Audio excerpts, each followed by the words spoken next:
All right, we join back here at 6.5, and in this case, we're going to be talking about finding the real roots, and then we're introducing this idea of what's called multiplicity. This is when a root kind of repeats itself, and then from a graphical standpoint, it kind of bends as we get to or crosses the axis. So here we see that the root is kind of going up. Now, if it was just a regular root, we'd kind of go up and we'd kind of go through there. All right, but that's not what's happening. What happens is that when we hit the root of the zero, it hits and bounces back down, in which case that's going to have a multiplicity of 2 if it hits and bounces. Now, if it kind of goes up like it's going to go through and then looks like it bends like it's going to go back down, but then it goes back up, and it kind of looks like that cubic graph, the oh no you didn't girlfriend graph. That's going to have a multiplicity of 3. Okay, so that's what we talk about with multiplicities. Well, we're going to talk about. So let's just kind of graph one of these here.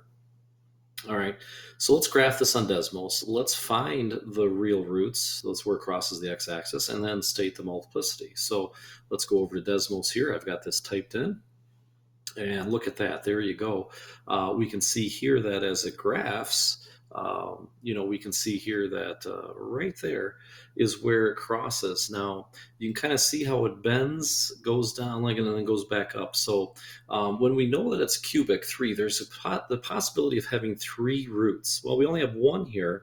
And since it kind of bends that way, we're going to say that the root is x equals 3.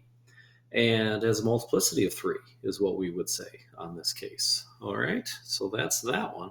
Let's try maybe another one here. Let's try this one right here. So 2x cubed minus 9x squared. Let's just kind of get that out of there. All right.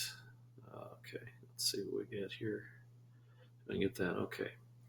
Yeah, let's see. So yeah, 2x cubed minus 9x squared. 2x cubed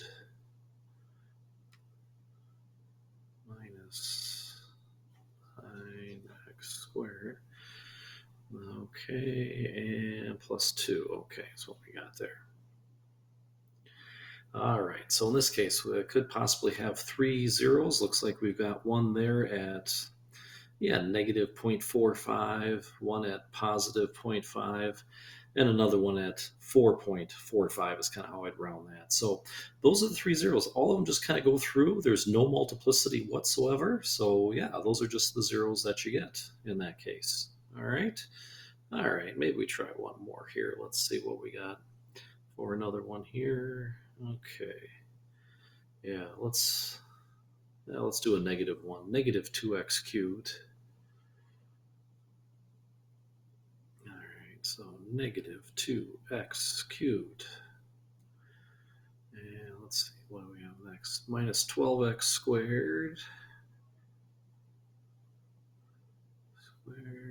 Plus 30x. And plus 200. Okay. Wow, okay. Yeah, big graph there. Wow, look at that.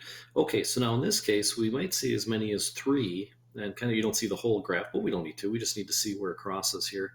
So there's a root there at negative 5. Now notice how it comes down, hits, and bends back up. That's an indication that the multiplicity is 2 there.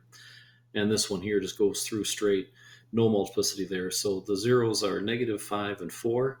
At negative 5, we have a multiplicity of 2. Okay, so that's kind of what we're all talking about here. Use Desmos to find those roots and then talk about the multiplicity.